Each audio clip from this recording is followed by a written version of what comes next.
चंद्रपूर शहरालगतच्या कोसारा परिसरातील एका निर्जन भागातील घरात कथितरित्या सुरू असलेल्या अवैध घरगुती गॅस रिफिलिंगचा व्यवसायाचा पर्दाफाश झाला आहे। गॅस एजन्सीकडून ग्राहकांपर्यंत पोहोचणाऱ्या सिलेंडरमध्ये हेराफेरी करून त्यामधून सुमारे 2 ते 2.5 किलोपर्यंत गॅस काढून घेतला जात असल्याचा आरोप आहे।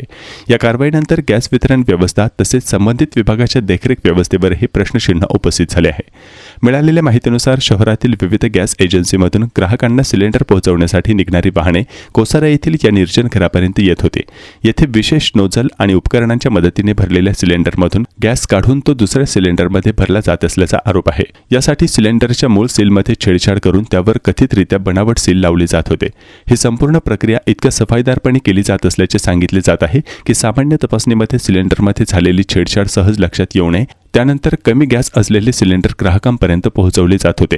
हा प्रकार केवळ ग्राहकांची आर्थिक फसवणूक करण्यापुरता मर्यादित नसून घरगुती गॅस सिलेंडरच्या सुरक्षेशीही गंभीरपणे खेळ करणारा प्रकार ठरू शकतो।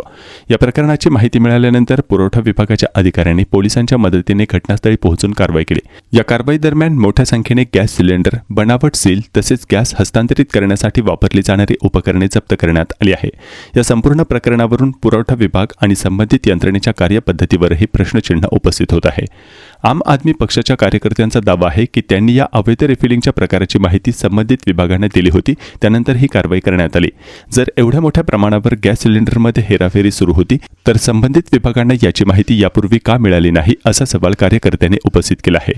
कारवाई दरम्यान पुरवठा विभागाच्या अधिकाऱ्यांकडे प्रमुख गॅस कंपनीच्या विक्री अधिकाऱ्यांचे नियमित संपर्क क्रमांकही उपलब्ध नव्हते असा आरोपही यावेळी करण्यात आला। तसेच कारवाईच्या वेळी कोणताही वरिष्ठ अधिकारी घटनास्थळी उपस्थित होता की नाही यावरही प्रश्न उपस्थित करण्यात आले आहेत। या प्रकरणातील सर्वात मोठा प्रश्न असा आहे की गॅस एजन्सीकडून ग्राहकांना रवाना होणारे सिलेंडर अखेर या अवैध रिफिलिंग अड्ड्यांपर्यंत पोहोचतात कसे?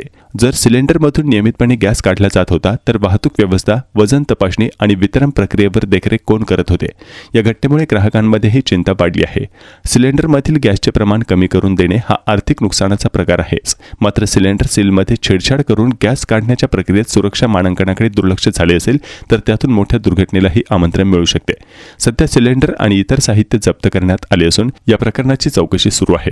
या चौकशीत संपूर्ण नेटवर्कमध्ये कोण सहभागी होते, गॅस एजन्सीकडून सिलेंडर या ठिकाणी कसे पोहोचवत होते आणि हा प्रकार नेमका किती दिवसांपासून सुरू होता हे स्पष्ट होणे बाकी आहे। आम्हाला आम आदमी पार्टी यांच्याकडनं कॉल आला की कोसारा या गावी अशा प्रकारे म्हणजे सिलेंडरमध्ये रिफिल भरण्यात येत आहे आणि मी तात्काळ एका गुप्त ठिकाणी चालू आहे हा असला प्रकार आणि आम्ही लगेच तिथे दाखल झालो आणि आम्हाला एक गाडी आढळली। एक अशा काही रूममध्ये 43 सिलेंडर आम्ही जप्त केले आणि काही सिलेंडरमध्ये म्हणजे गॅस सुद्धा कमी प्रमाणात आढळून आलेला आहे आणि नागरिकांनी आपले जे आहे सिलेंडर येतात ते मोजूनच घ्यावे।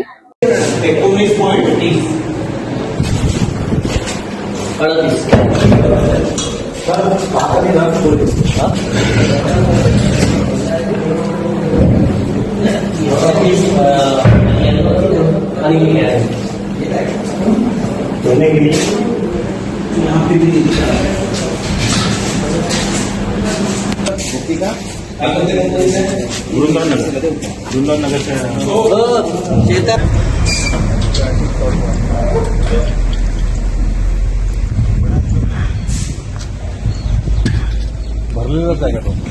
32 गॅस किती होता मला? 07076219U आणि ते सगळ्यांचे सील फुटलेले आले ते बरोबर आले पाहिजे। हो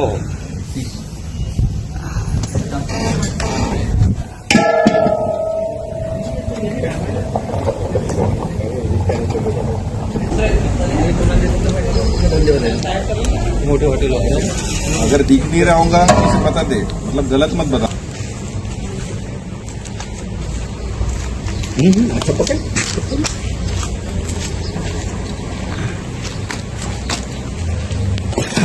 अरे पानी थोड़ा जी उसको बेचारों को पलटा काम तो करने दो, उसके बाद पानी